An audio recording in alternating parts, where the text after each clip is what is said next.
This is the appreciation stream. I had fun yesterday, and there was just more people than I could do at one time, which was fine.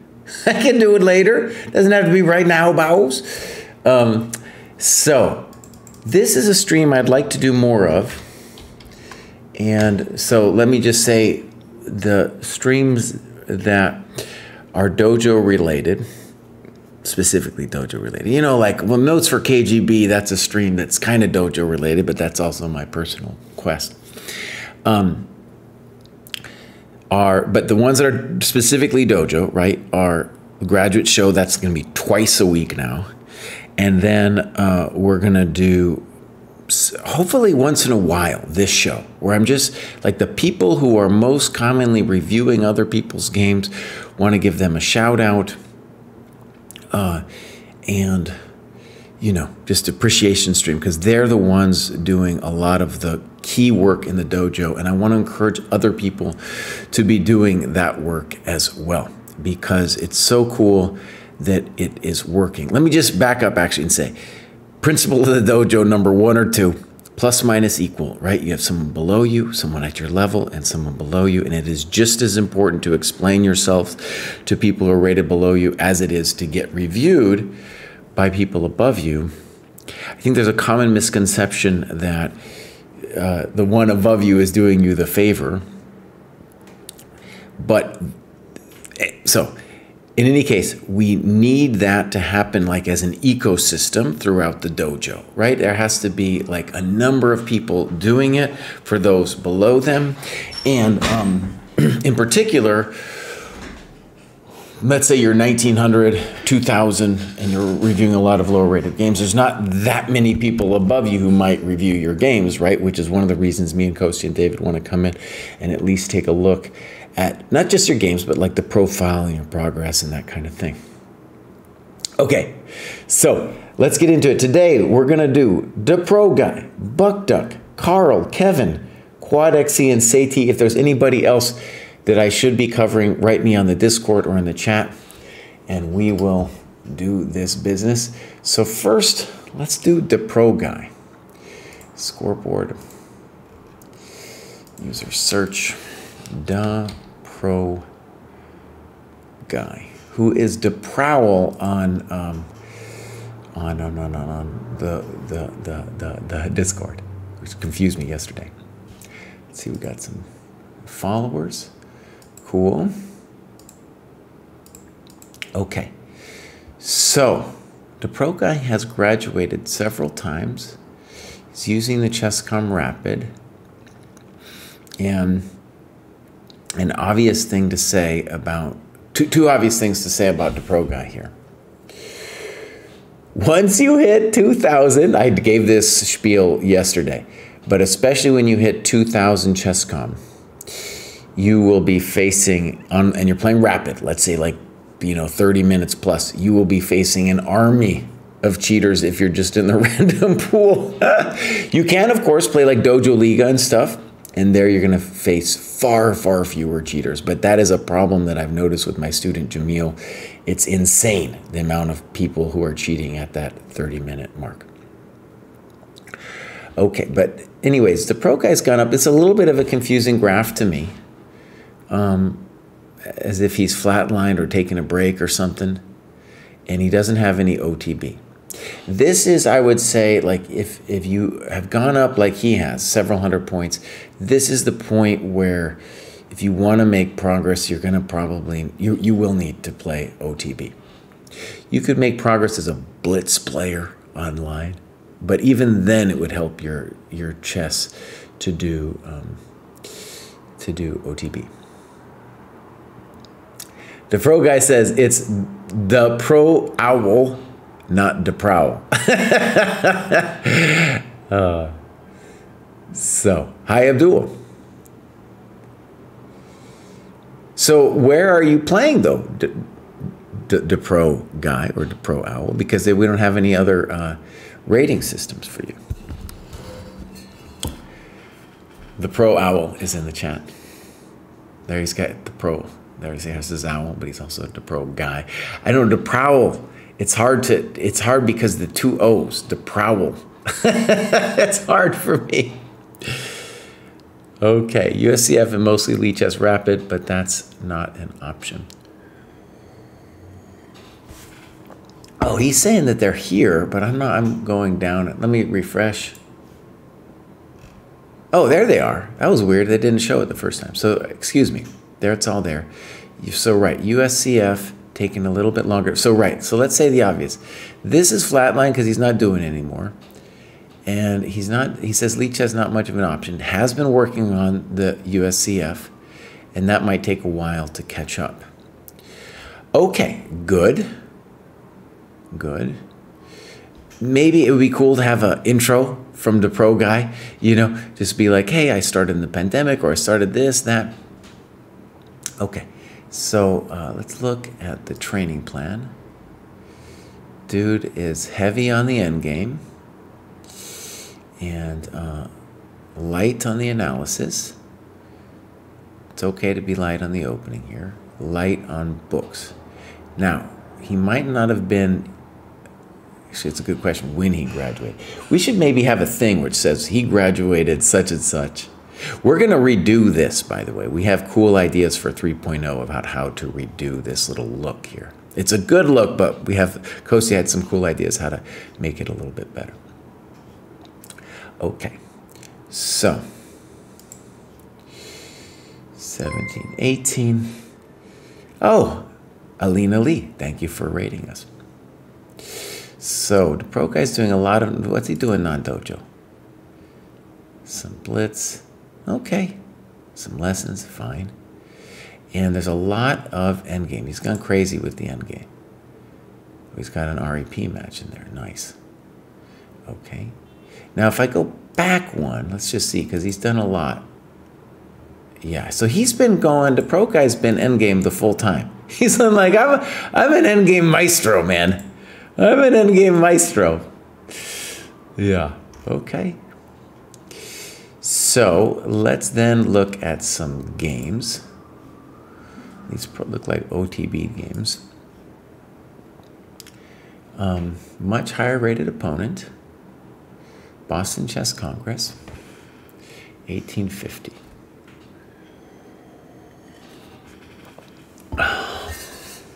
Stop giving my opponent so much respect. It's hard, yeah, it's a process. And honestly, I really believe that it's not just, you're not just learning chess when you go over your game. You are learning about yourself. And this thing about like respect and draw offers, you really kind of need to examine your feelings when you're going over a game. Or you'll just end up doing the same thing over and over. Okay. C5, bishop e3, queen a5. And then dude plays bishop d2, which is definitely a weird move. Queen d2 is the main move here. Okay. Now, one thing would help, of course, is to write down the times on the score sheets here.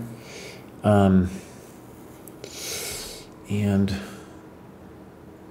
bishop d2 is definitely weird and wrong. It would be good to know, like, did dude start thinking on queen a5? You know, was this something he played instantly? These are some of the boomer questions that I like to ask. It's hard for me to believe that bishop g4. Okay, so what he's talking about is this. That's kind of, I mean, it's cool. Okay, but we're not going to be mad about it. Castles, it can't be wrong. Bishop e2.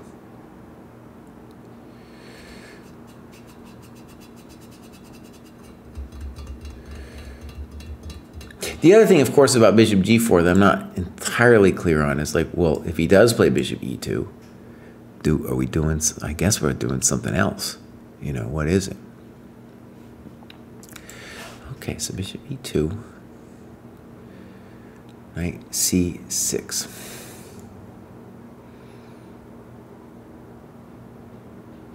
Okay, and he gives a nice line over here.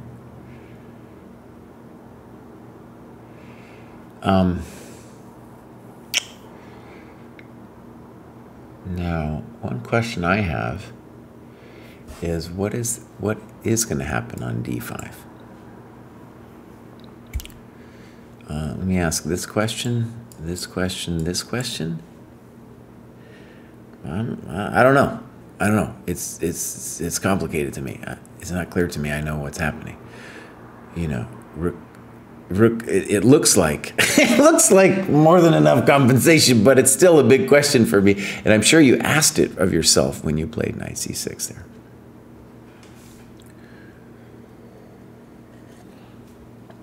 He blitzed. So he's saying this guy blitzed out the entire thing.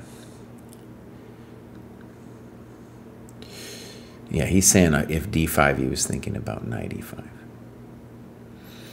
Okay. In which case, if we do play d5, knight e5, then, well, we should say white's a little bit better there, right? Okay, so here this went down. Castles. And now queen a3. And now this d5 stuff. So actually what's interesting about this, and the pro owls, the pro guys, comments in the chat is he felt that there was not that much danger here with this d5 by allowing it, and that it was kind of a common thing. And what is true is that although I do think white is better, it's the kind of advantage that's not that easy for white to use, or however you want to call it. So he goes queen b3, which I can imagine doing that. On the other hand, though, the thing about the position that seems really dangerous for black is that the queen on a3 is cut from the defense. So if you play a simplistic move like queen c2, it looks real dangerous, because then black has to worry about rook b1. He has to worry about f4. I don't like it. But okay, this is a way to play. We say snip.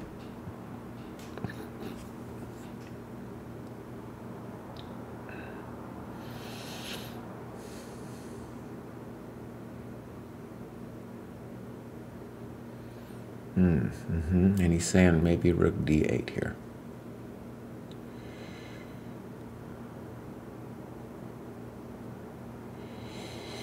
Okay.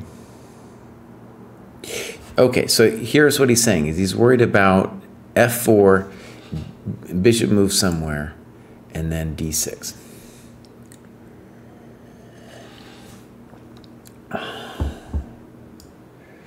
To this, though, I say, I don't know.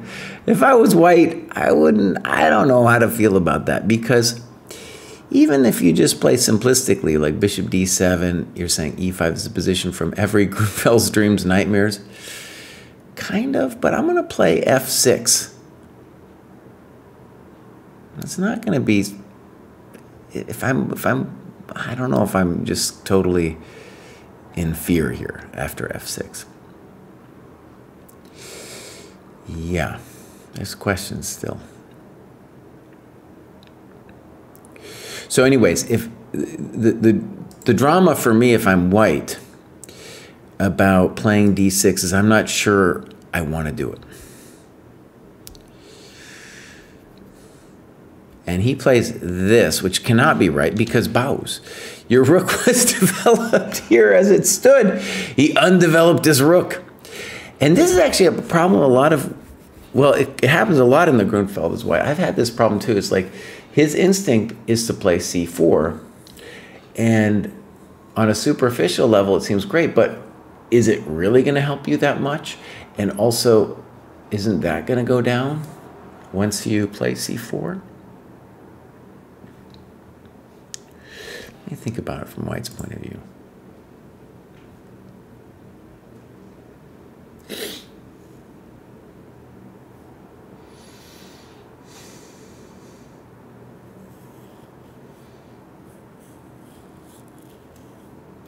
Really good notes, by the way. So what he's saying is, even though I'm unsure about the f4 d6 stuff, I am not It's reflecting what his fears are. And this is the kind of position, right, if you analyze it, you can become amazing at this kind of structure. I think black should be okay, honestly. I think e6, I don't know what the computer would say to that d6 move, but it's frisky. And you're correct to say that not only do you have to worry about, does white have to worry about e5 here, but also in that bishop d7, e5, I wasn't convinced. Because the pawn's very lonely on d6. And, you know, if things start getting traded off, I bring my king over. That's not so easy. Okay, so rook ac1. Nobody likes it, but it's hard for white. Rook d8 allows bishop g5, which my opponent missed. e5 was so obviously better in retrospect.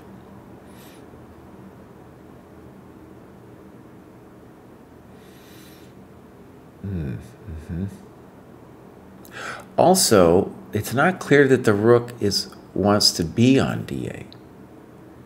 Right? Like, think about it from white's point of view. He's probably going to play c4 next move anyway. And I think the main reason you're playing rook d8 is because you're terrified of f4. You're terrified of f4 and d6. So, for example, I mean, that would be a simple move to play, right? And I don't know about this f4 stuff.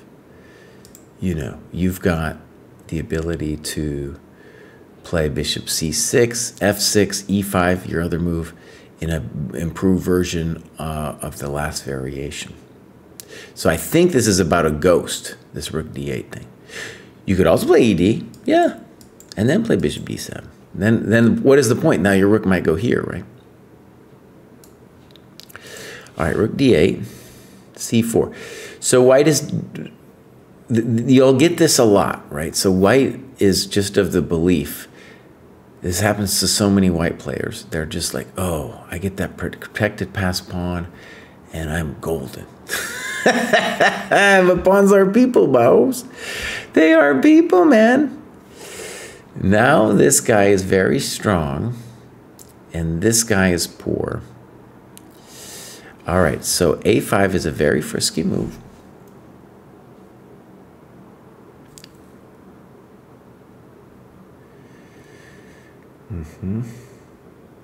Probably has to be okay.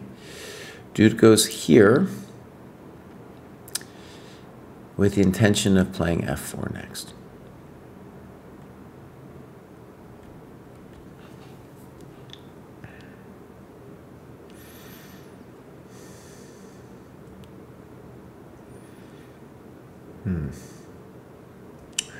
So you now take, and you talk about bishop b7 and e5.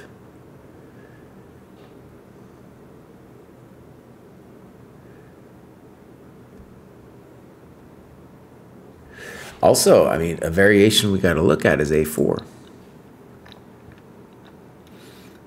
And it's hot.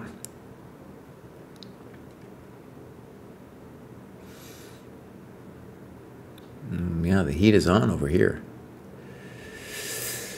It's on the street. Ooh, ooh, the heat is. This is hard for me to evaluate. Very hard for me to evaluate. All kinds of stuff is happening here. So, you took, right, and CD5, F5 was your idea, but that seemed, now that's truly madness. Why would we play this? Okay, so you say he missed E5. Okay. Okay, so that's like a strategic, well, that's like the end of the world, right? He was, your opponent was also afraid. Now,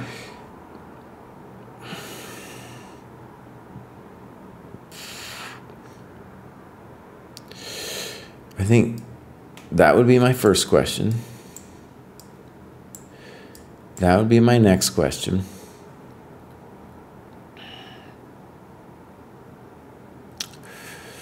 And it looks poor, but I don't know, I wouldn't call it lost. Yeah, it looks poor. Okay. So, a4, good. Rook fd1. So this guy, you can tell he's just being dogmatic about the pawn. He's telling himself, as so many players have done through the ages, hey, I got that protected passed pawn, and they told me in the books that I would really be cool if I had that pawn. So you played bishop f5, and to me there's just one question on this bishop f5, which is, what about g4? And you come up with a nice, at least interesting variation here. Check to the bishop. Rook e8, very nice. Okay, that's a great variation. That's a great variation. So, by the way, this makes you dangerous as a player, because here you're playing bishop f5, you have the threat of bishop b2, right? You're cutting this, and in order to play so, you need an answer to g4, which I do believe, I guess you have. So that was cool, man. You should be proud of that. Rook d2. He continues just saying to himself, I'm glorious if if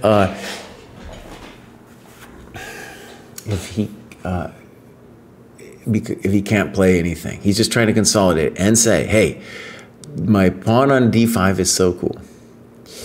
All right, so now king f8. Let's flip it back. And thought I was worse because of the powerful pawn on d5. See, you were also, you were also all in on it. However, looking at it now, I think black is better because the weak c4 pawn pressure and much more active pieces. Okay. So king f8, in principle, I like it. h5 would have been a pretty simple move to make too, just so you never have to worry about it. Bishop f2, and now you play h5. Very nice. Dude, you're killing here. You're killing. The engine probably finds some better move here, but I really like this move. Yeah, so it really shows that you had identified g4 as a threat, and you saw that you had active methods against it, and now you're just going to body slam him with this move. So bishop h4 doesn't look right. And I guess the question would be h3, right?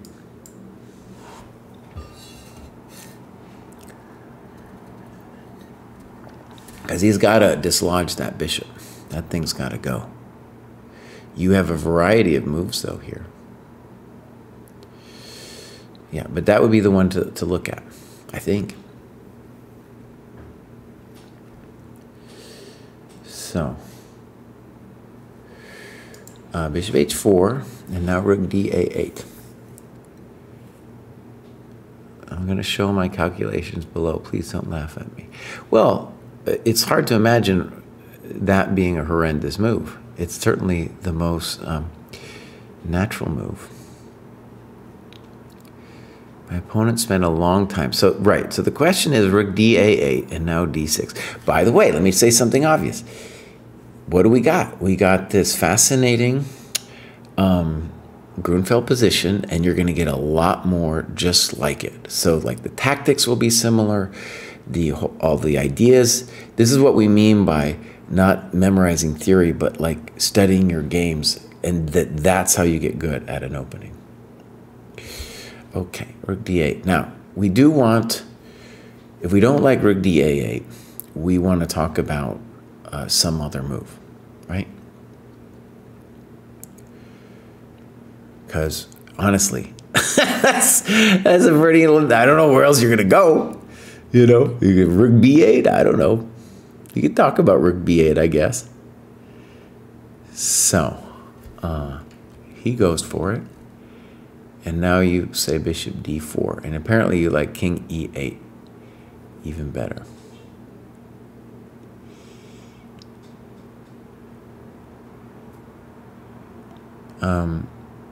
King e8 would really surprise me. He says, I'm not joking. This was the move I was calculating. But are we really in desperation here? Why are we in desperation mode?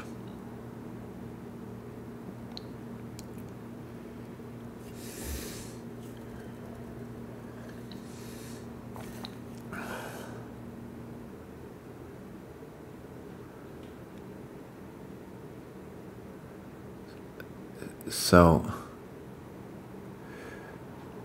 I don't get it. I don't get it. Am I like rook e1, right? And the critters have been crisped. The critters have been crisped.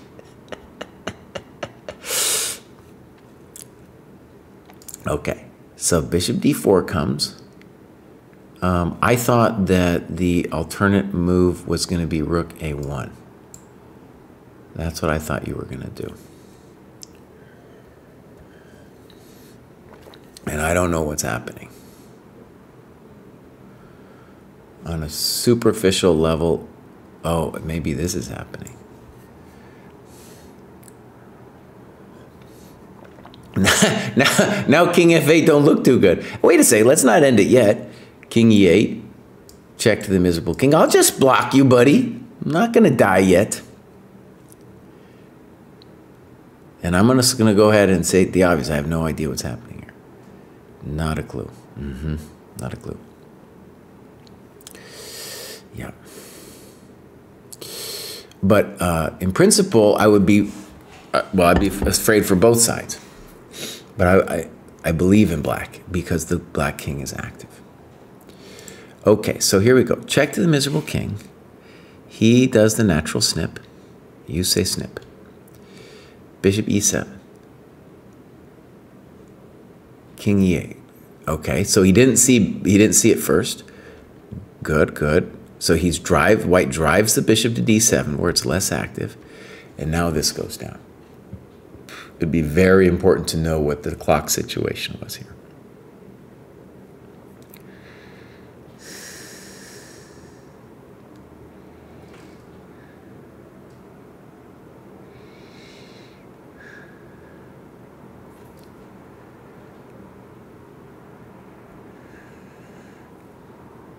And the pro guy says, fun fact, bishop f5 is actually winning for white here, for black here. Yeah, it wouldn't be surprising. So let's, I would say, right, with bishop e6, you're just saying, okay, I'm going to trade everything down here. And then bishop f5 here, let's do this. Well, let's look. It's not going to be super simple yet.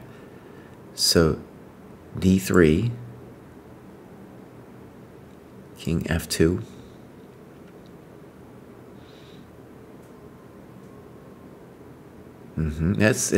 Honestly, it's still hot. So maybe it's winning, but it's still hot. So we could go d2, king e2, here, here, and then kind of the party's still going on. No, we're late, maybe here. You know, we got things, and then maybe there's things. There's things. Okay. Okay, so we go for a draw. And why did we give up the pawn, though? Right? No, don't give up your pawn, boss. Oh, and I disagree with this one. Giving up a pawn means nothing as its opposite color bishop, and I can just bully white's king.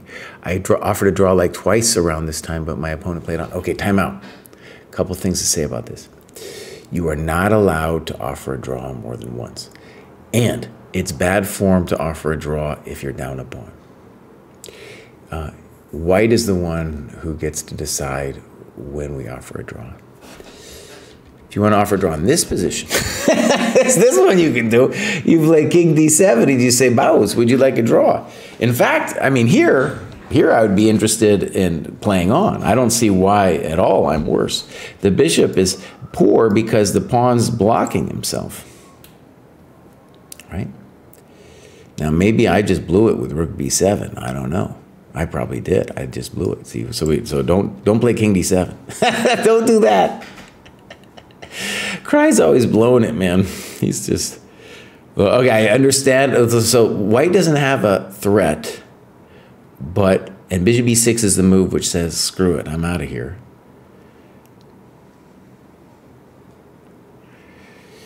It's a little, okay, so maybe here. Intending king d7, and if rook b7, actually this is yeah, if rook b7, then I can play bishop e6. It's tricky though. Okay, so first of all, I just want to say I don't believe white can win this, but it's definitely not trivial. He checks. Well, that's not it. He comes up. Okay, so that's not it.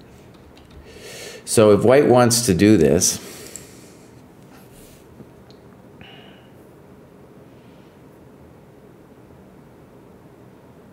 well, it's kind of obvious. We're going to go rook c2, king e3. If you snip, then, and we go rook b4, you're going to have rook c2. Actually, let's see if white can make that more precise. So, rook c2, king d3. Now you have to find bishop f5. It's not trivial. King e3, rook takes. Yeah.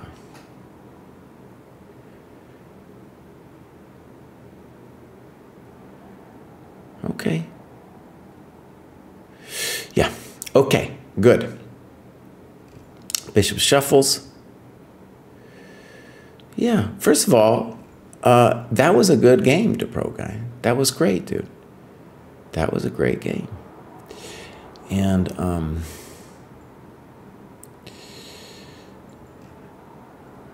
I thought this whole sequence where you played through h5 was pretty cool.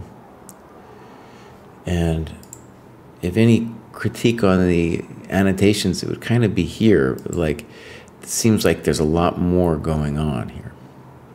Like, I want to know about that position.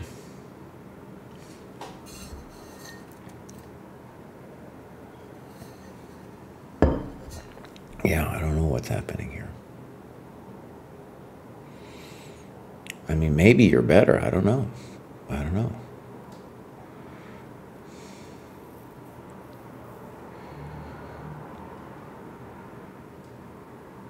Yeah. Did Jesse ever actually read that King E8 was sarcasm? Well, honestly, I thought King E8 was kind of cool because it actually turns the mind on to the fact that you need to see that you're not mated here and that your king wants to go to E8. And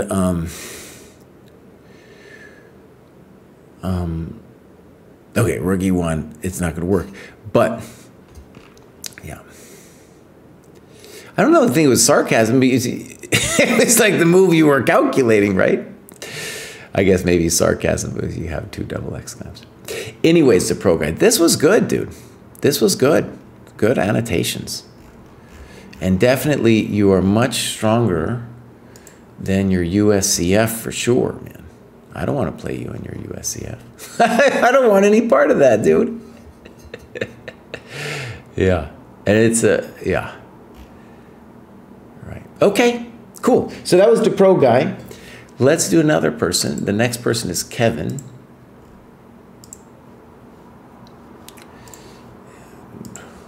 Go. Kevin. I believe it's this Kevin. Los Angeles area, playing on and off 25 years. 1950 to reach National Master. Just get past 2000 first. Well, okay.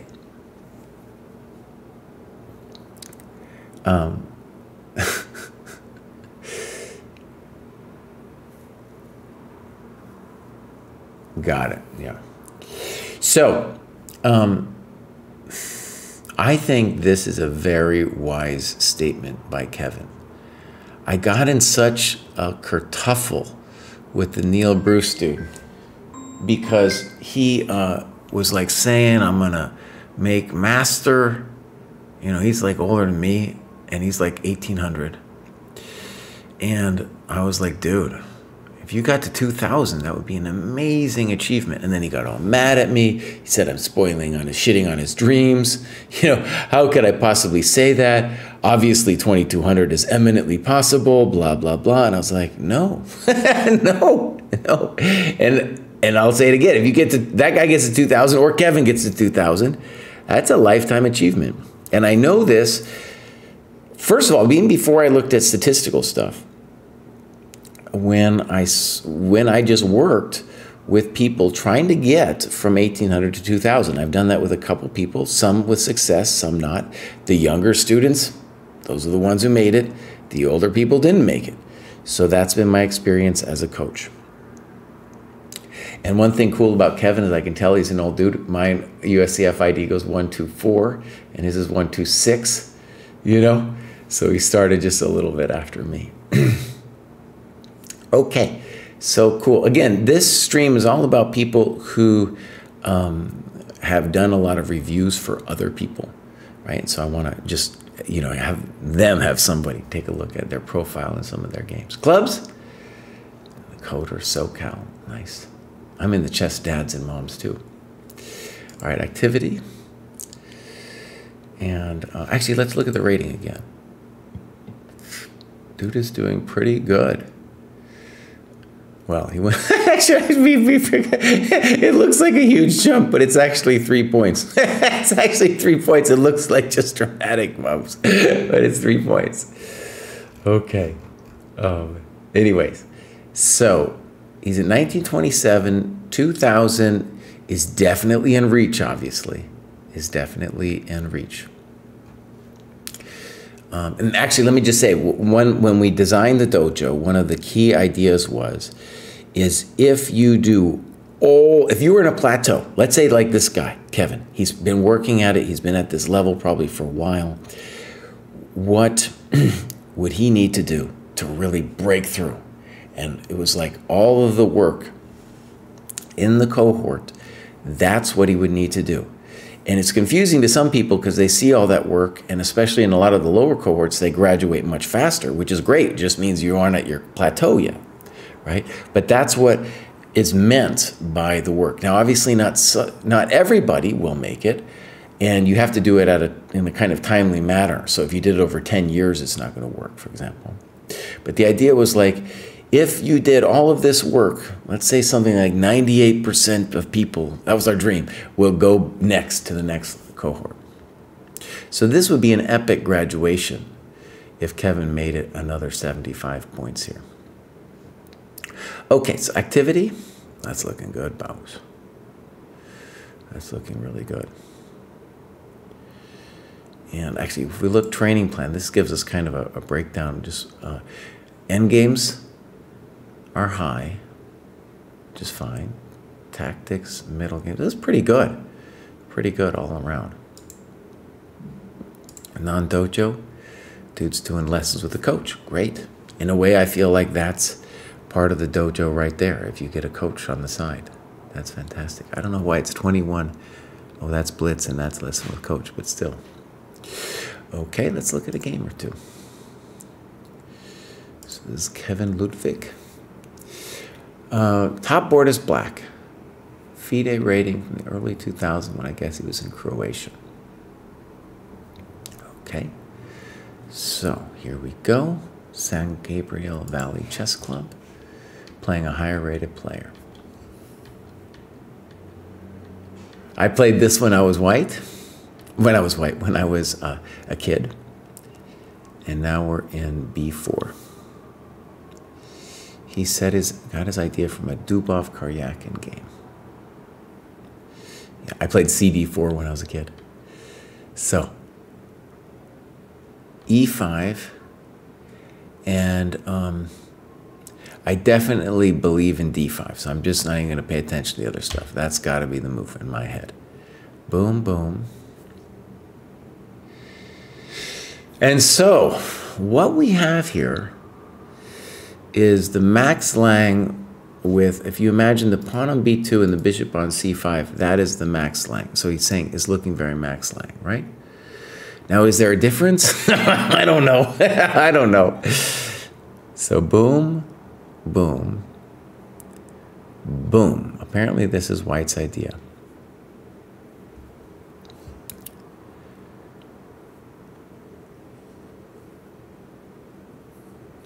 Now your d3 move, it's hard to say, it's hard to imagine that the d3 move could be wrong.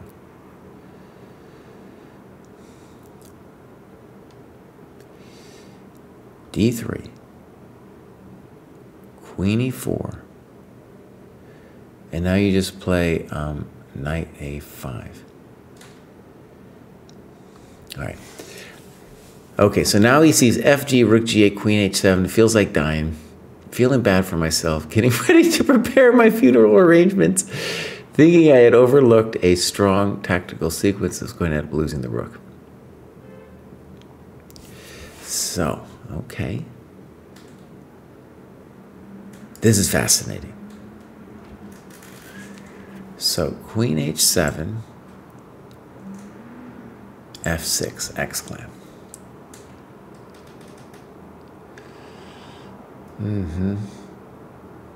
Nice.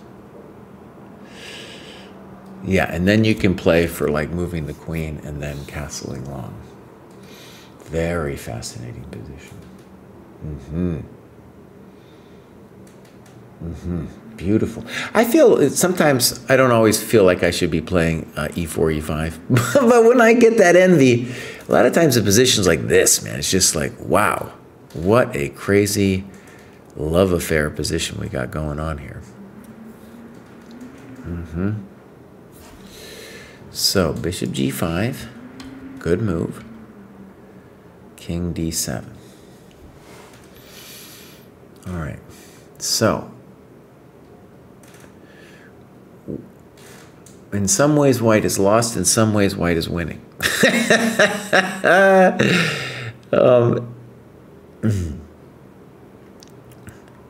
It's funny, I think bishop f6 reflects black's fear of having black play, white's fear of having black play f6.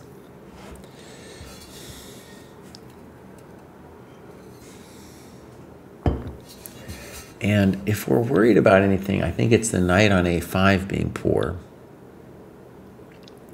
But one cool thing is that if we ever play a6 or c6, the knight either gets to come back, or if white plays a4, we have knight b3. So that's good news for Mr. Knight over there. Okay, let's read this. Bishop f6.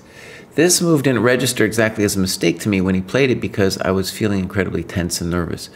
But I do recall feeling relief when I saw it played because it leaves his king in the middle of the board for one move longer, and it also doesn't develop more pieces. So it felt slow and maybe not incisive enough. But I had healthy respect for my opponent's rating too. Notice, people in Dojo are terrified of the rating. So I wasn't assuming the move was bad. Let me just stress, you get a crazy position like this, you could lose or win to anybody. You know, who knows what's going on now, man? You know, welcome to the dojo here. Mainly at this point, I was thinking about before bishop f6, rook a8 and king c8, and then figuring out how to deal with the knight a5 problem. But now I started thinking, can I keep him in the middle? How can I get a check? Castles was the move we discussed after the game as being the right way. He said his basic plan was to hold the g-pawn and push his h-pawn all the way to h6 as quickly as possible. He also had the idea of knight d2, e4 hitting the f6 square. We actually looked a lot of analysis and lines after the game in this castles line, and there was a sense that a tough battle was ahead with chances for both sides. Okay. Yeah. So castles, and here, you know, in addition to rook a e8, we can think about c6 or a6. I like c6 more because on a6, when he takes, we can't take back with the rook. And it's a mess, dude. It's a mess. And we have to worry immediately about knight d2, e4. Okay. What a mess. But anytime he plays knight d2, we're playing bishop f5. Whew.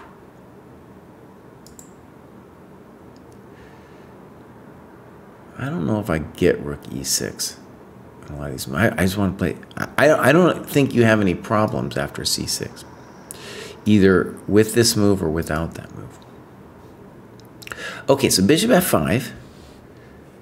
natural, queen h4, he comes back. And now we said, boom.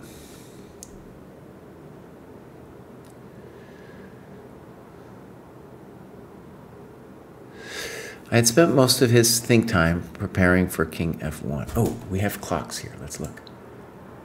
It says those clocks can't be right. That can't be right. It's saying white never thought, and black thought a little bit. Is it true? Because he's thinking here. He's thinking, and yeah, I don't know.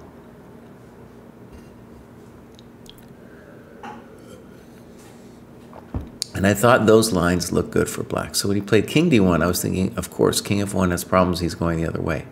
And there's this assumption that he's a 2100 player and he's used great calculation and logic to figure this all out. So I didn't realize immediately what a massive blunder this was. Instead, I was looking at queen e4 or rook e4, which were my main candidates against king f1. It took a few minutes before I even noticed queen takes b5. And even when I saw it, I had to convince myself that it was good enough. Eventually, I started to realize, though, that white doesn't have a good move. I overlook resources so often, though, that I was prepared for him to find some saving resource, but it wasn't there. Okay, cool. This is great. So, king d1, snip, very nice move. Check, welcome to the dojo, buddy. And he resigned. Dang! 18 moves, boss. 18 moves. Welcome to the dojo. Welcome to the dojo, buddy.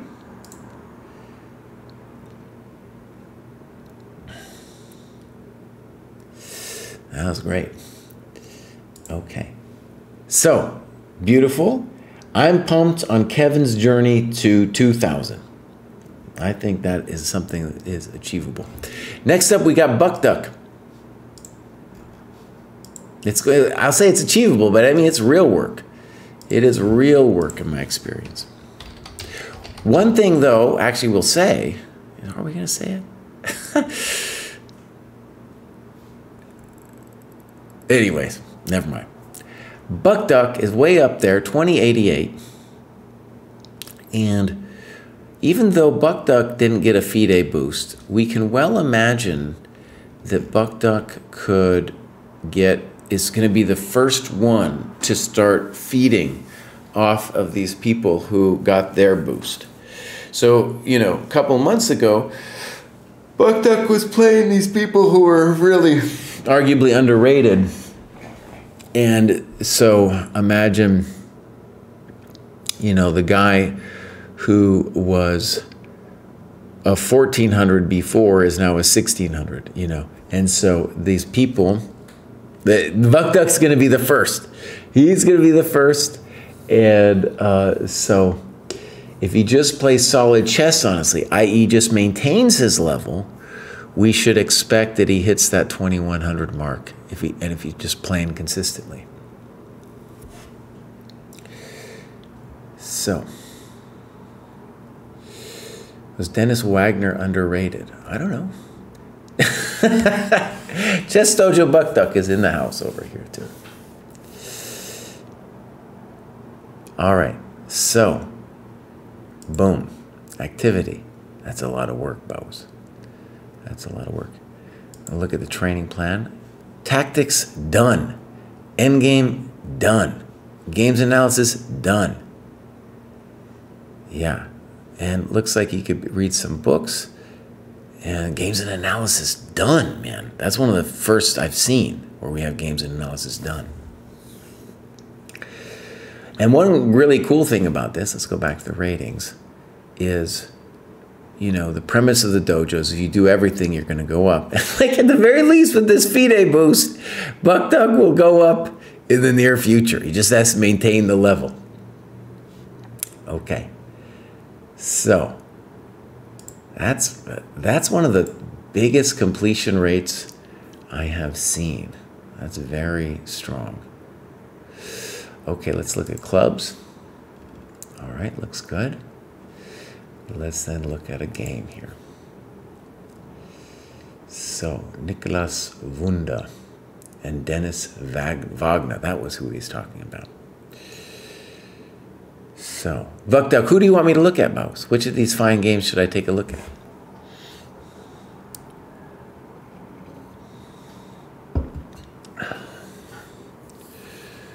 The top one, okay. So,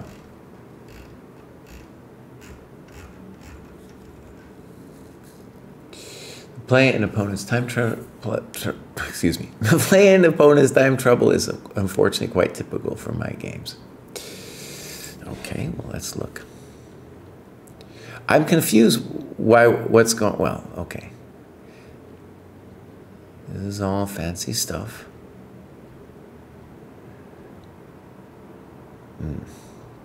Oh my gosh. Oh my gosh. Is this like, are we claiming that this is like some deep theory or something?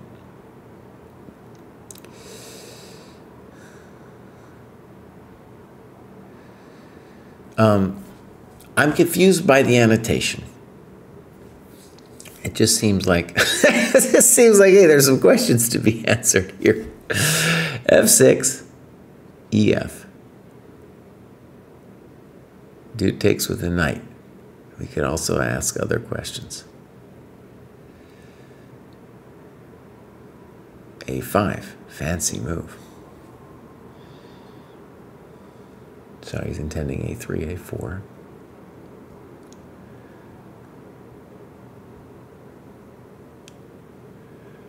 Okay. I like White's position now. So I definitely think, given that you are better in this position, that your opponent, we need to think about what your opponent should have done instead of all this.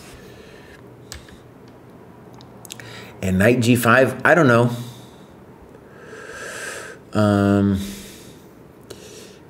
It might be fine. Intuitively, I just know that knight D3, you have a huge positional advantage.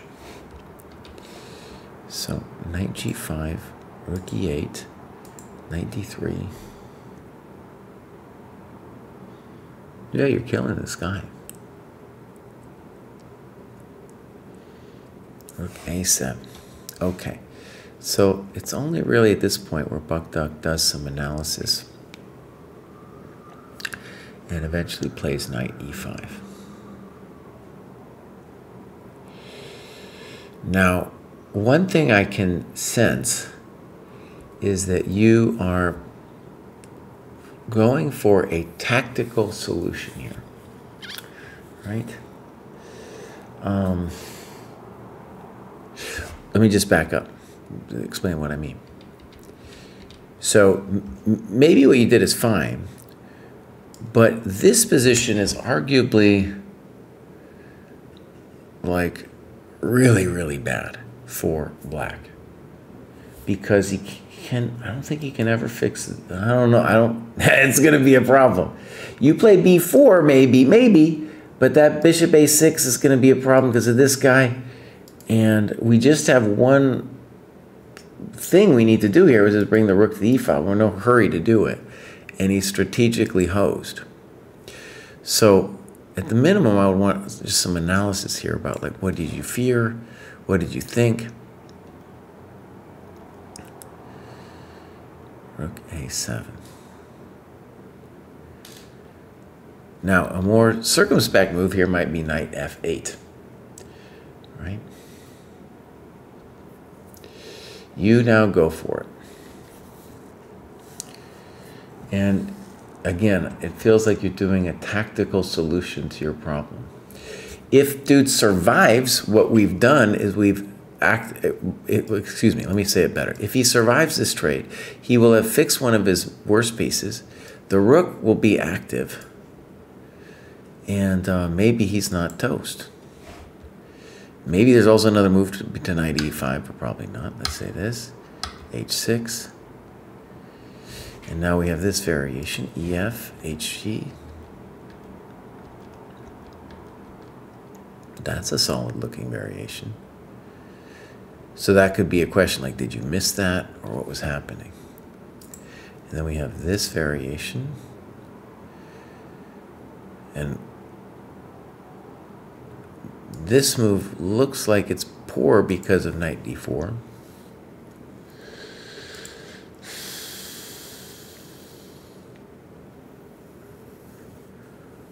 So knight d7 suggests itself. Queen g6.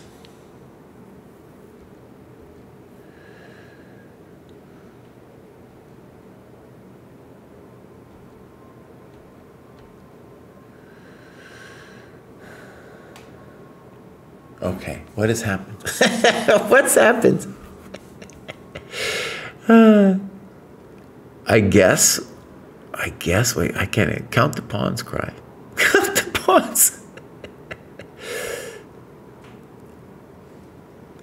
Okay, so if this is true, right, then we'd have to say something like white is either clearly better or winning.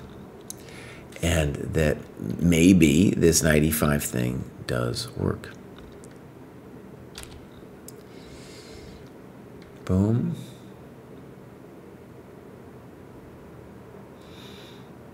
Mm-hmm.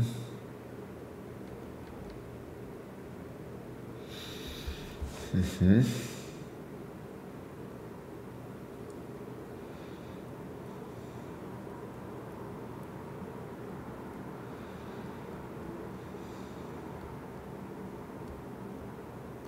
I would be interested if I was black in this variation. Oh, but look, it doesn't work. Oh, maybe it does. No, it doesn't work because you've got that move. Okay. Okay, so this goes down.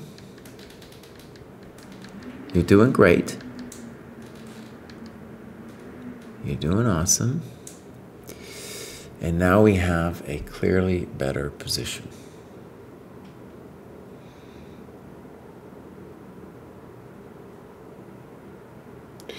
Now, f4 is slightly undesirable because we are locking our bishop out.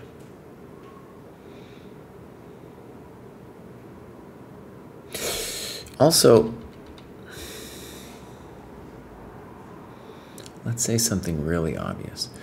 We don't want to exchange queens in this position. So if we can just keep them on, and we don't want to play queen takes f5 because that liberates this thing.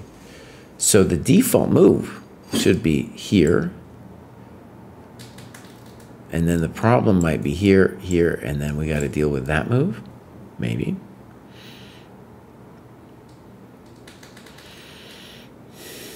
I'm still not convinced, though. Right, and now if you queen f4s us, we can do that kind of business. And then run the donkeys. The donkeys, and this guy is not set free. So what am I saying? I'm saying at the minimum, we want some variations in here where we didn't exchange the queens. Further, if we were to exchange the queens, this position is better for us than the game position where we allow ef, because that freed the scope of that bishop and opened up this rook, and then that was what led you to play f4, right? It'd be great to know like what your eval here was. Did you think you were winning? Did you, all that kind of stuff.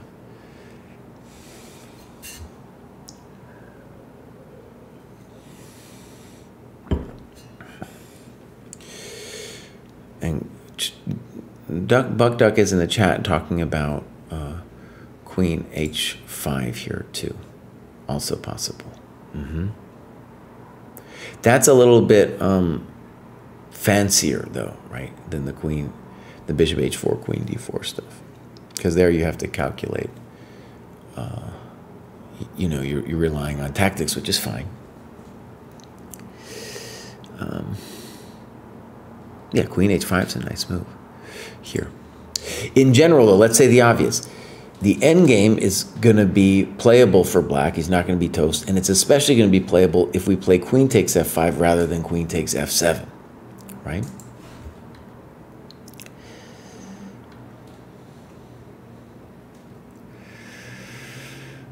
Now, what should black do?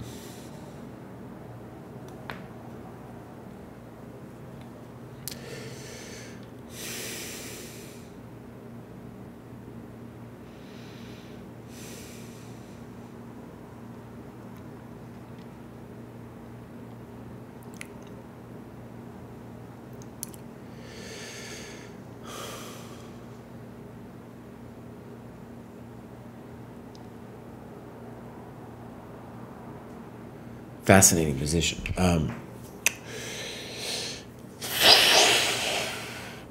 I'm not sure I understand bishop d7.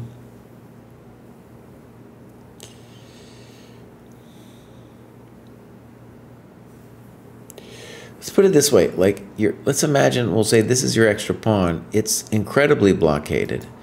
This guy now has no scope. This guy eventually a problem. But same token, it's hard to find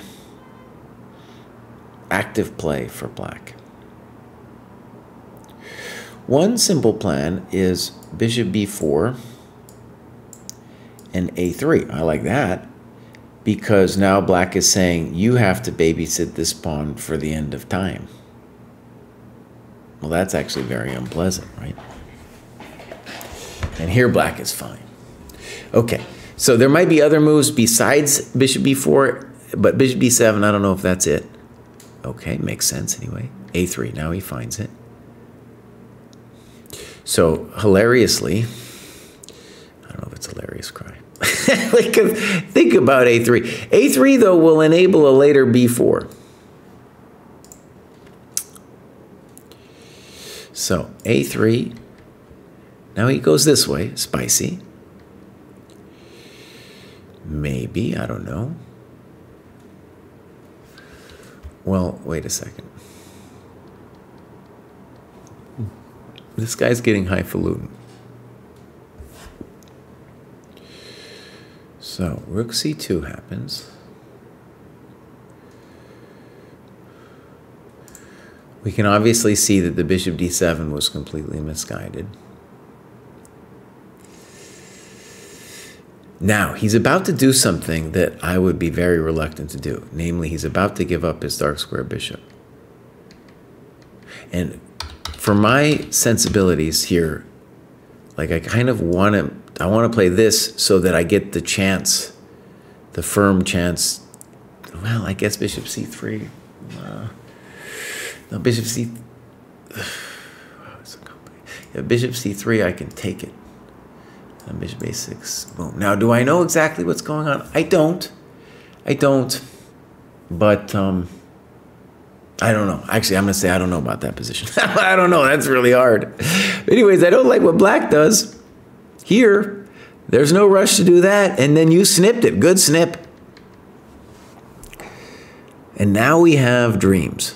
Now black has really given us dreams because there's no reason to think that his rooks are better than our bishops. There's no open lines. Rook b8, bishop h3. I don't know. I don't know about bishop h3.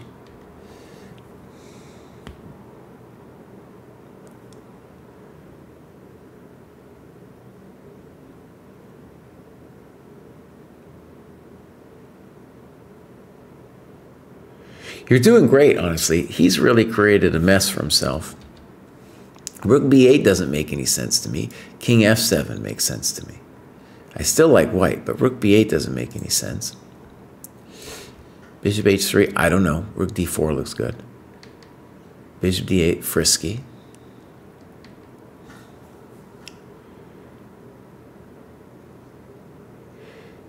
Now, let's say something obvious. The bishop is funky on b6 as well.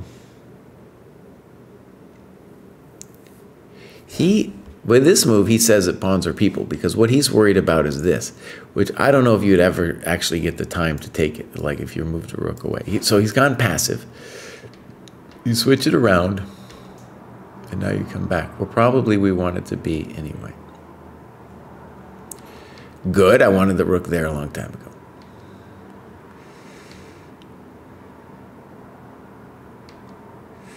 No comprende that move. I no comprende that move. No comprende that move.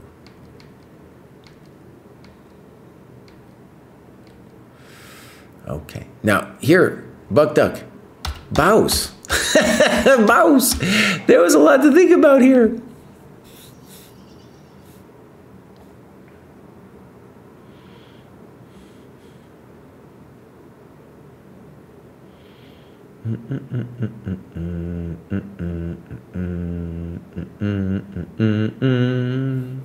So at the minimum, first of all, let's go back to where you started fooling around a little bit. Black is fooling around too. Okay, fine, because we have to meet rook h8.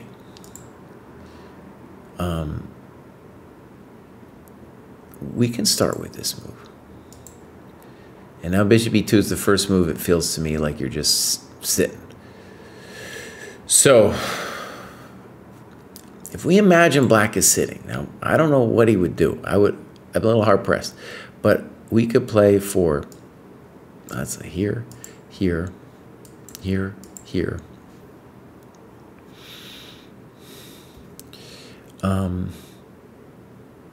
And there's concerns. There's concerns.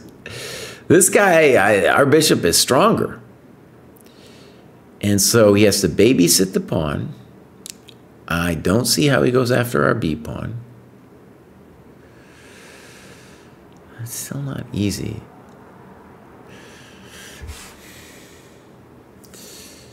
And then when he plays g6, it's also curious because now when you play bishop d3, the drama he has to face is like, at some point, I'm going to really think strongly about this move. Now, what's the point? I have this. Now, do I have to do it immediately? No, I could play b4, king b3 first. You got an amazing position.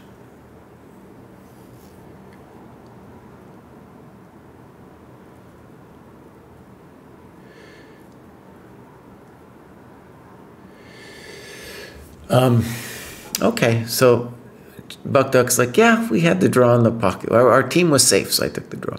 Okay. Buck Duck, let me say something. And this just be clear. So you're doing great with all the activity, and when we look at the training plan, where you need work is that game was an amazing game, and you needed to put more evaluations. Like, what did you think was happening? What did you miss?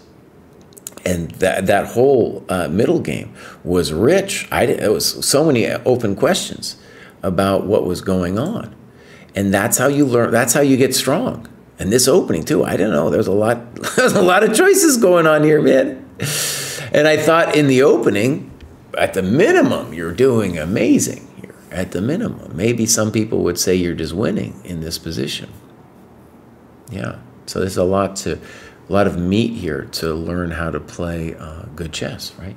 And you're playing this 2200, and you outplayed them, and they have what I guess I would call a horrendous French or something going on here, right? Okay, great. That was Buck Duck. Let's keep going. Next up, we have Carl. So, user search, Carl. There might be more than one Carl. So, can people help me out, actually? Which of these Carls is it? I'm going to guess it's that one, but I couldn't tell you for sure.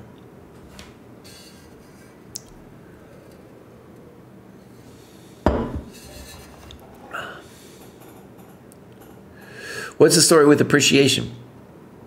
Well, Philo, many of these people that we're looking at are the ones who are going over lower rated players' games. And a lot of these lower rated players, like let's say they're graduating, they're saying, oh, guys like Buck Duck and Nose, they've really given me some help. And then me and Kostya were talking about it. It was like, oh, we should be going over these guys' profiles and games. You know, there's so many people to look at, of course.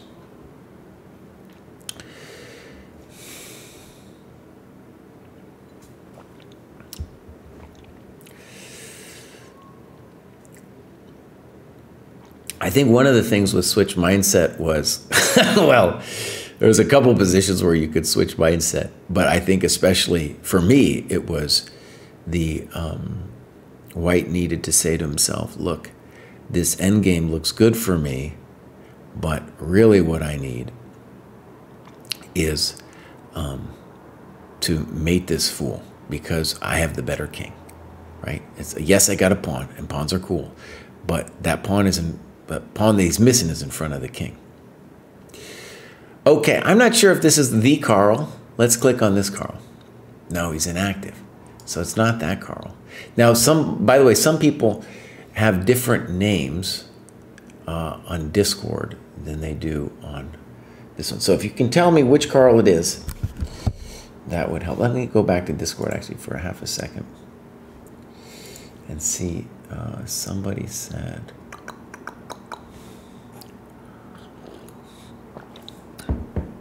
Karl. Yeah, Karl. But I don't know. I don't know. One of the bummers about Discord too is if I click on somebody, it doesn't tell me what their name is on the site. Okay. Maybe I'll just respond and say, what is Karl's handle on the site? Okay, next up, we got the famous Quad. I've looked at Quad a bunch, but let's take a look at Quad again. So, Quad. Adult student of the game, post-pandemic player. He's not in the recent years. He's in the resent years. He's in the resent years. Oh, buddy, I'm in the resent years too. Yeah, I'm in the resent years. Okay, so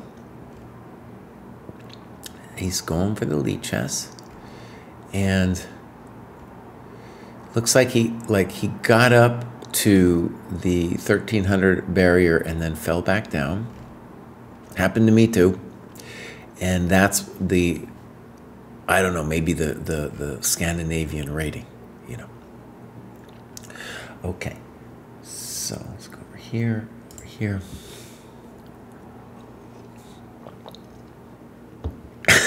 Danish, right? From Copenhagen. Okay, so let's go, the first one he's saying, against Finbo. 1:30 on the clock. Let's see if we got a time graph. It's kind of a weird time graph. So maybe we'll figure that out later. Did not note down timestamps on the moves. We'll try to get that in the next OTB. Playing in the Open Classical and Local Chess Club, and I am playing white. First classical OTB game. Nice. And I just want to get all the procedures right and play a good game. Okay. Good. Let's start. So far, so good. C5. Okay, this is a known mistake. And he says almost forced to take here. So, this is an ancient position. Let's say a couple things. White has more space.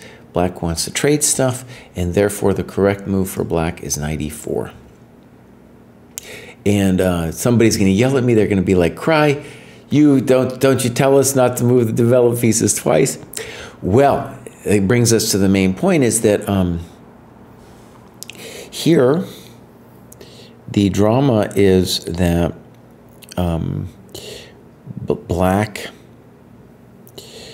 has to worry about getting smushed with d5 and then e4. And that's why c5 is a mistake, because now d5, oh, buddy.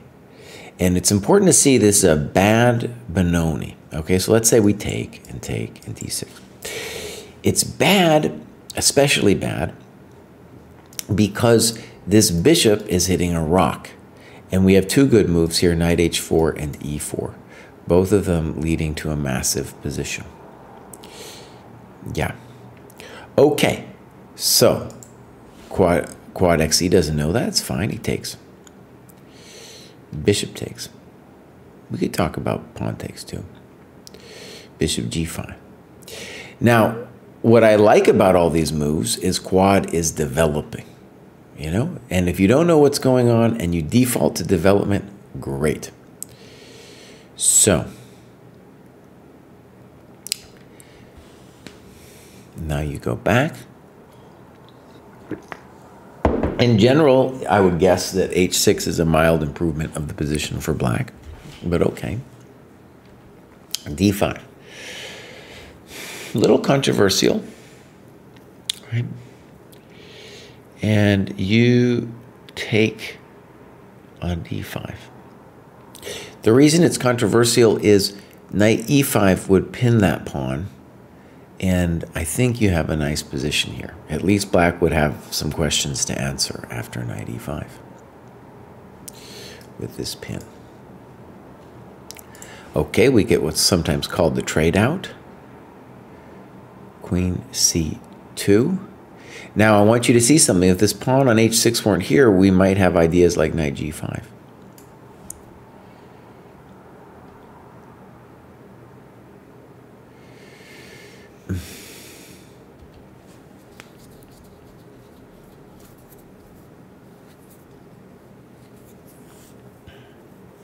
Yeah, knight C6 is a good move. And that's a fearless move right there, rook C8. Rook AD1, knight DA5, queen B1, and opponent gave up. An opponent gave up? What do you mean he gave up?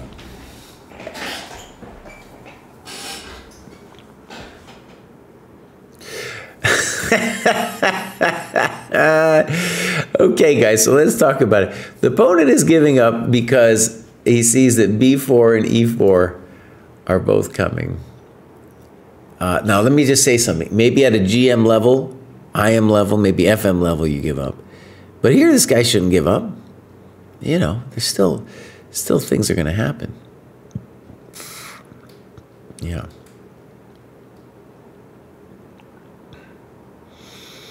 Yeah, still, queen B1, good move.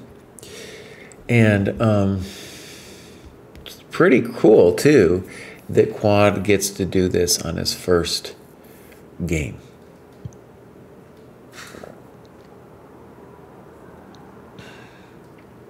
Loads of moves, of course, that black could try as well. Queen F6, maybe.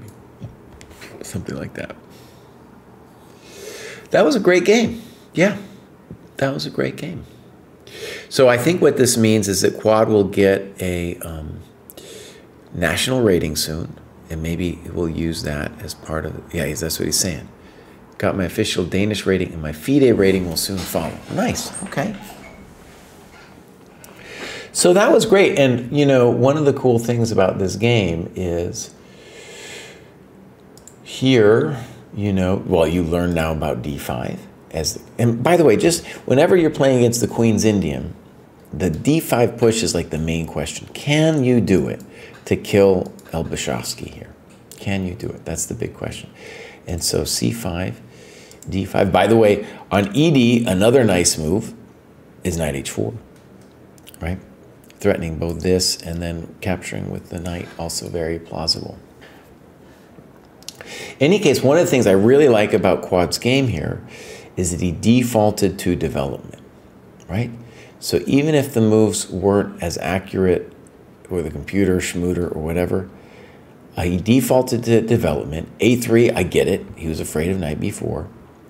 And then boom, his opponent did a move to the side of the board, moving a developed piece twice, and all of a sudden, it's welcome to the dojo time, baby. It's welcome to the dojo. Yeah.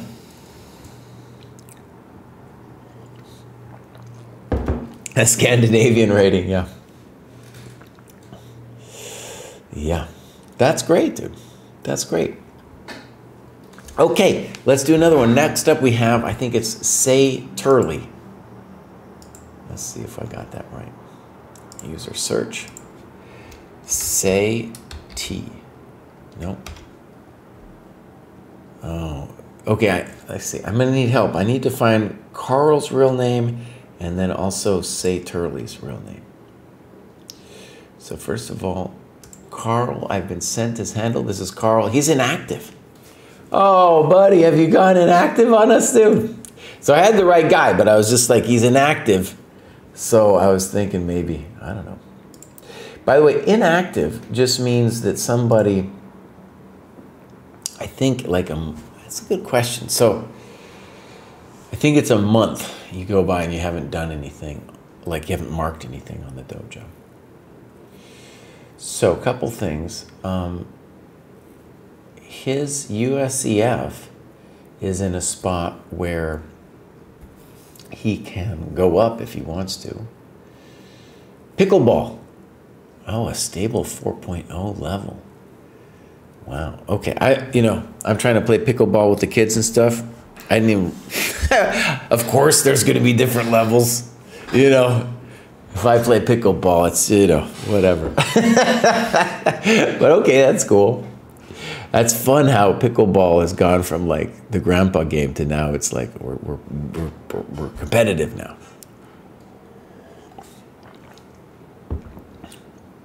Okay.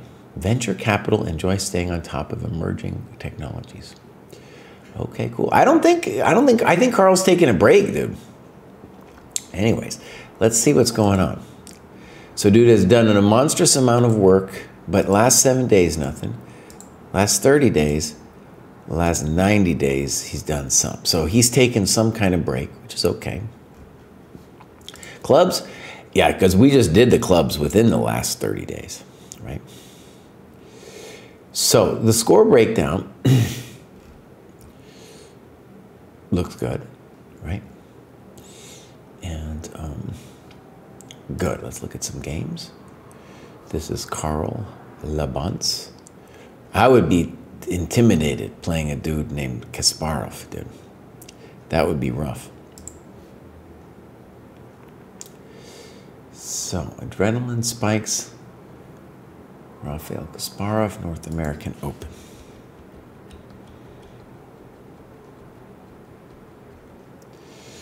This is a setup that Carlsen has used a bunch of times as white is considered equal. Usually black plays d5 here.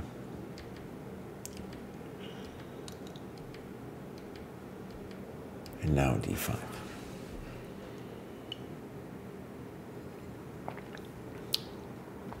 I'm just going to guess. This is kind of theoretical in the sense that if CD, then we got this bishop f6 stuff. So d5, g5, cd, knight b5, bishop a5. White goes for it with f4. This is the first move that had me wondering what I should be doing. I got this idea of pushing the queen off the d1, h5 diagonal. And if white isn't careful, then they'll be cramped.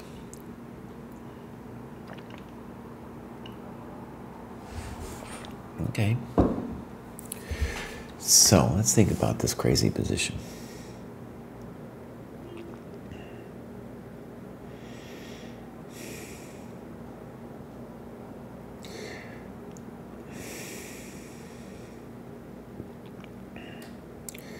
F4 is a very violent move.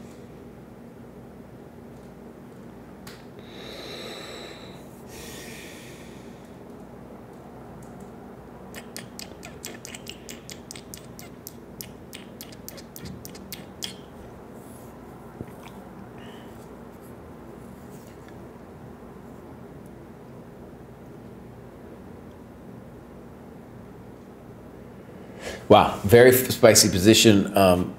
Other approaches for white, c3 comes to mind. If I was white, I think c3 would be the move that I would be thinking about. f4. Check to the miserable queen. Also a very ambitious move. Queen c1.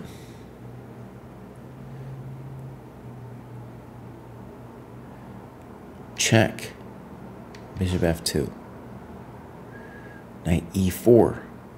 Now, one thing I will say is it feels like there's a lot of unanswered questions here. Yeah.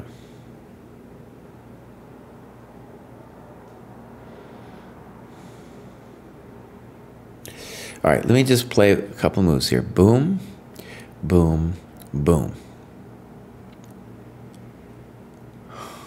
We unfortunately cannot play queen g5 because the pawn on c7 is hanging.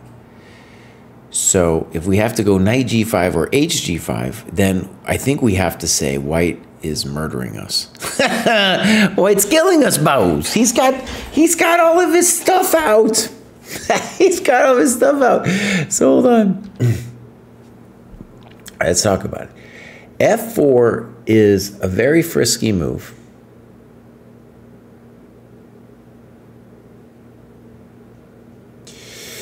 And let's start here. You don't have to play bishop g4, of course. And I think the default question should be, well, what about g4? He did just block his coconut over here. And so if you're afraid of something, maybe this move, you know. But the party's just getting started here because we have c6, a6, bishop b6. Bishop b6 looks good. If bishop f2, well, he shouldn't play bishop h4. And if here we dislodge, this is the key point, we dislodge the knight from the d4 square. So f4, I don't know, dude. I mean, it's a violent move. That's a violent move. But then bishop g4, now white is guaranteed to open the f file, and the bishop on g3 will find a purpose. So maybe knight h5. Boom. Knight g3. Oh my gosh.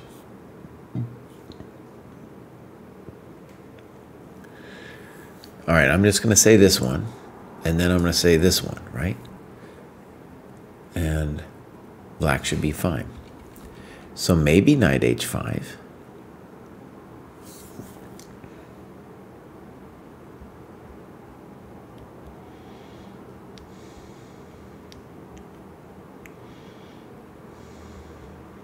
What a mess, huh?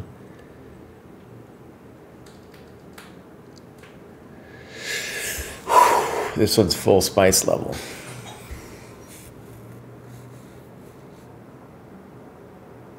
Maybe c4.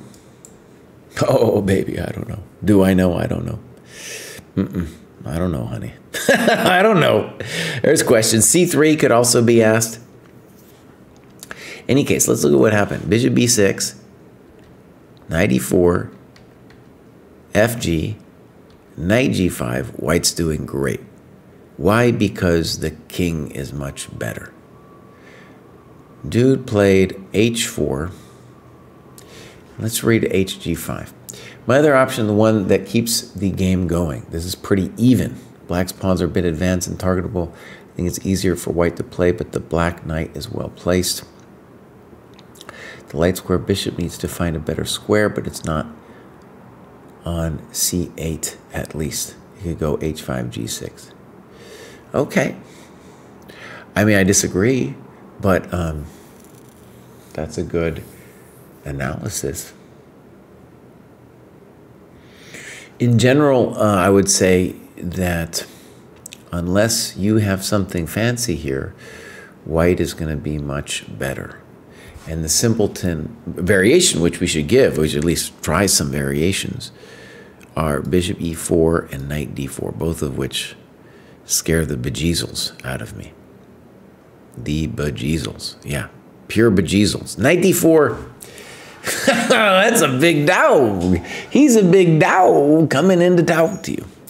And one of the things white can aim for in this kind of position is if he trades both minors. You know, at first it'd be like, well, I'd be happy if he traded both minors. Well, no. Then that heavy middle game with the open kings, it's not so pleasant for a peasant. So now this goes down, h4. You said to hell with it. He finds this move. And now you're toast. Now, interesting question. Would he be toast if you played like other moves? I'm going to guess. You talk about queen d2 and stuff. Good move, though. Oh, I just lost all of our coconuts. Jeez, this guy's merciless. Bang, take it easy, son. Oh, That's what happens when your name's Kasparov, dude. You're just going to rage. Yeah. Archer Bear is here. Oh, no. Excuse me. Archer Bear is a 4.1 pickleball player. All right, give me a sense. Like if you were going to do a chess rating of 4.0 or 4.1, what is it? And I have a friend who talks to me about squash ratings, and I feel like that's similar. Like is a 4 or something in there. Is that fair? It's like the same kind of thing.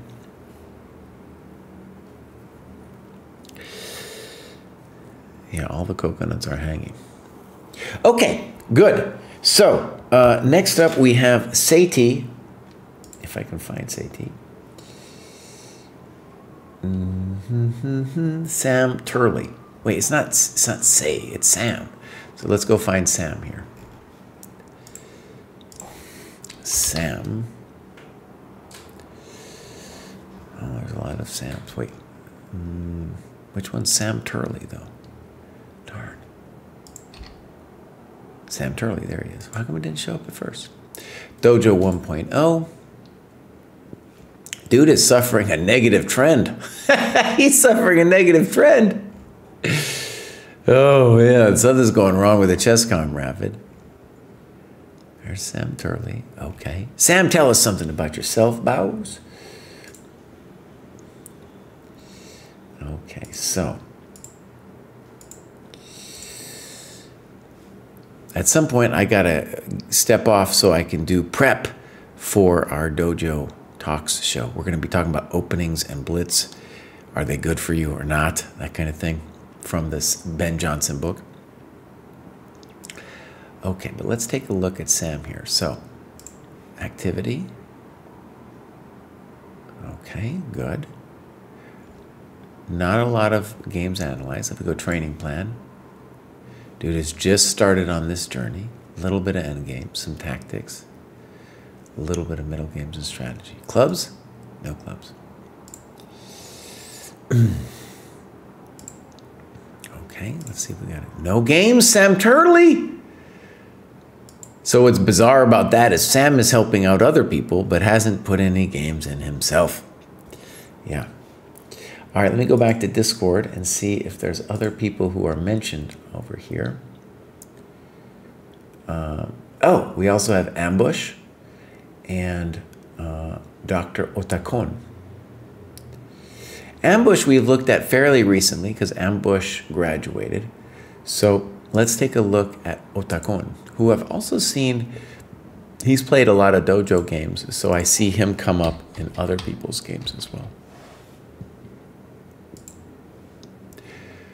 Yeah, Channel and Rakul. Yeah, it's confusing, all these different names for a boomer GM like me, dude. You know, that can be confusing.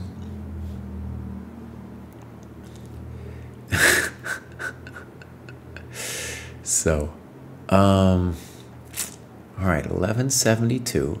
So it seems like he could graduate if he wanted to. He's graduated thousands of times. I remember him as Channel and Rakul, dude. This guy was graduating every single time. And I think, if I'm not mistaken, it was one of these people who got it in their heads that they wanted to do like all of the stuff in the program leading up to it, you know, leading up to where they are now. Okay, so let's take some looks. Okay. And this is what he's done just in this cohort, lots of endgame. We look at the training plan. So just a little bit of games. This is where it's light. This is where it's light. Kostya came up with a nice idea about how to redesign this. We're hopefully gonna get that out for 3.0. Clubs, European Dojo, nice. Okay, games. Tower of Solitude, that's a nice name. All right, Dojo Classical, let's take a look.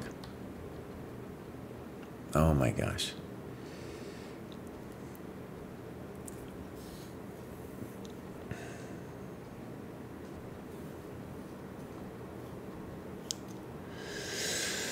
Okay, 94 is an insane person's move.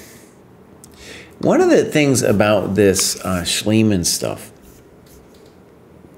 is it's amazing how black can survive.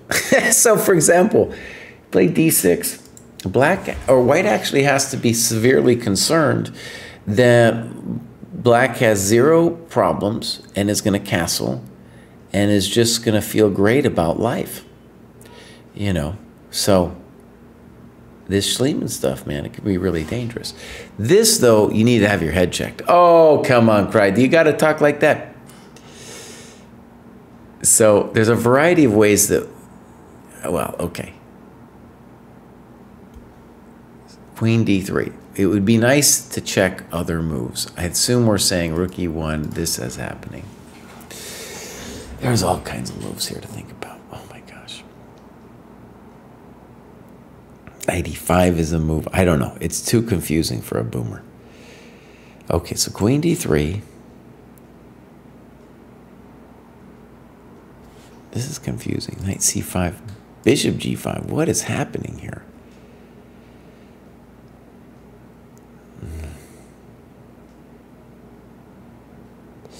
Okay, so I needed more moves here. And then white taking is definitely unambitious. My sense, by the way, is knight e4, you deserve to die. some kind of nasty thing should happen to you here.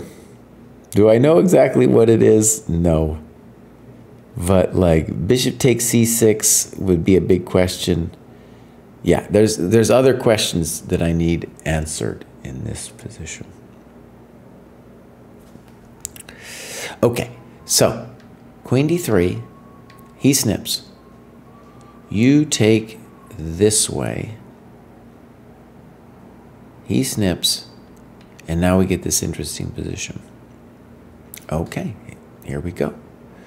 Rook e1, rook e8, bishop g5.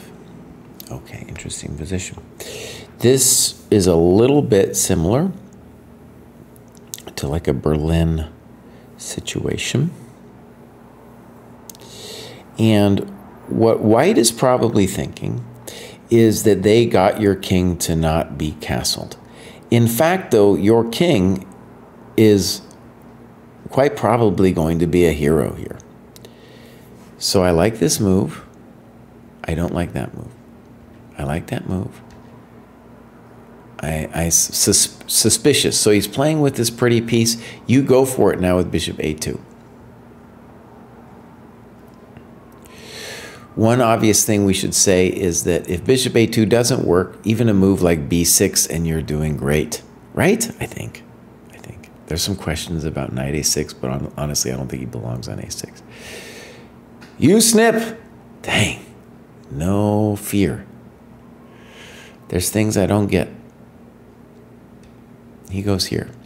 But isn't the problem that when he snips this pawn, that he has damaged your structure big time? That's what I don't understand. d8, and now he gets it with tempo.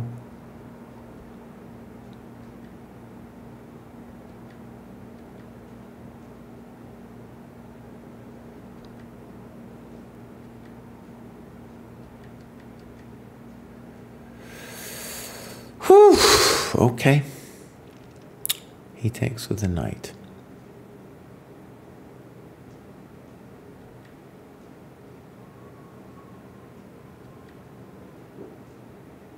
Lots of unanswered questions here. So bishop c2, this would be a great opportunity to think about what we think the eval is here, right? My God, is that we have to say something like, well, it's an interesting question. Some people might be like, yeah, I can hold, like we had an earlier game where a dude was down a pawn in this position in opposite color bishops, and he was like, it's an easy draw. And I was like, I don't know, maybe. But that's why we need to analyze it. It's not clear to me. So in c4 maybe, but you know, if I just go here, I'm going to play f3 soon, put my pawns on light squares. Yeah. All right, bishop d4. You gave away the pawn.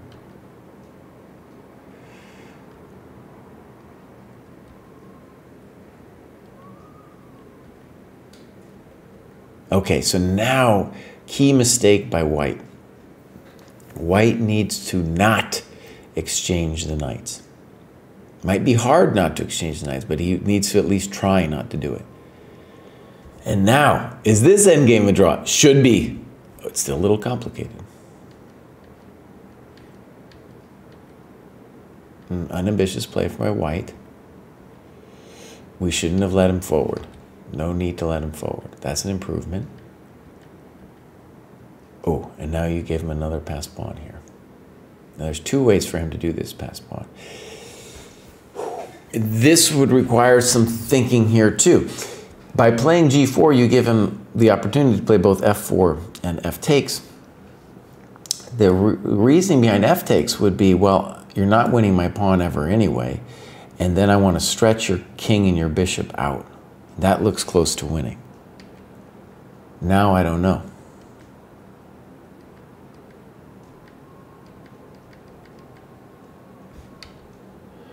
Here dude blundered. f5 would have won the game quickly, yeah.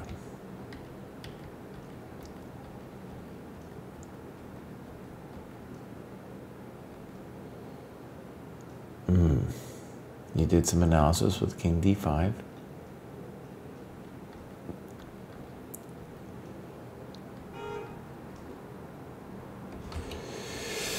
And here, what are we saying? That you're gone? Probably, right? So one of the questions I want answered is, let's go back a little bit. So it's like what you can take away from this is like how to play this kind of position. Now, on a practical level, I guess I would say white has a clear advantage. I can imagine some strong players just being like, yeah, it's going to be a draw. Might be.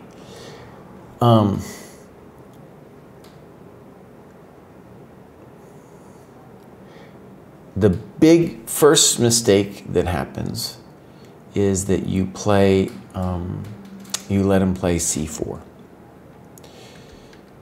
So, I'm not convinced with g3, by the way, but let's just look. That's the first one.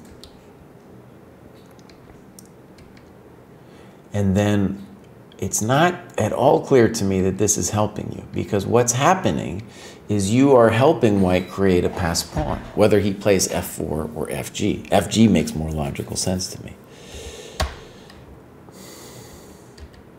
And look at this, you guys. Look, I'm spending longer looking at this game than they've spent playing it. Why wasn't thinking at all over here in these last moves, buddy? They haven't. This is so common. By the way, you want advice to improve? Think.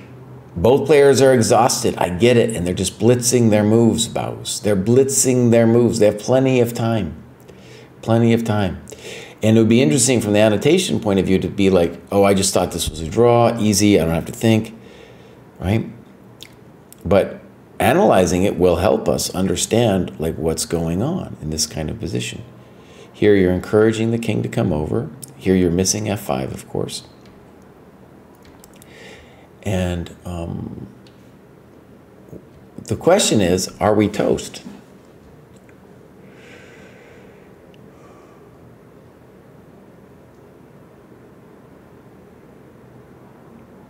And we might be. It's definitely difficult because the king is getting over to the queen side and then f5 is going to be running. Yeah. Okay. Jesse goes to the chat. Hi, Jesse. Hi, chat. Okay.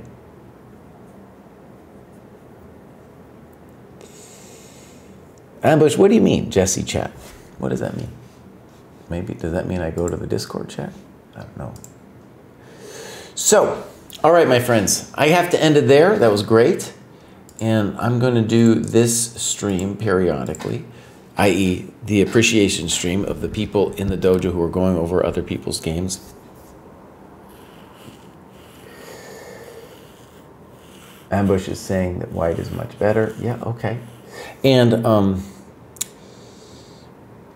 obviously now it looks like I'm doing 2 graduation shows because so many people are graduating, which is great. And I think that's going to be now Wednesday and Thursday. Wednesday for the sub 1,000, Thursday for the 1,000 plus. And then I'm also going to try to return to doing top of the cohort streams. So the people who are doing the most work but haven't graduated yet. Now, I think around 2:30, somewhere around there, we're going to get our dojo talks. And I have to go prepare. I have a little reading to do before that happens. So come back, make yourself lunch, come back in a little bit. Let's rate somebody named Rainy Boy. Dude, I rate the weirdest people. Dude, the weirdest people. Here's Rainy Boy. Say hello to Rainy Boy for me. And if you haven't checked out the Dojo Chess training program, this is what we're looking at. Beautiful. It just gets more beautiful by the day. Bye, everybody.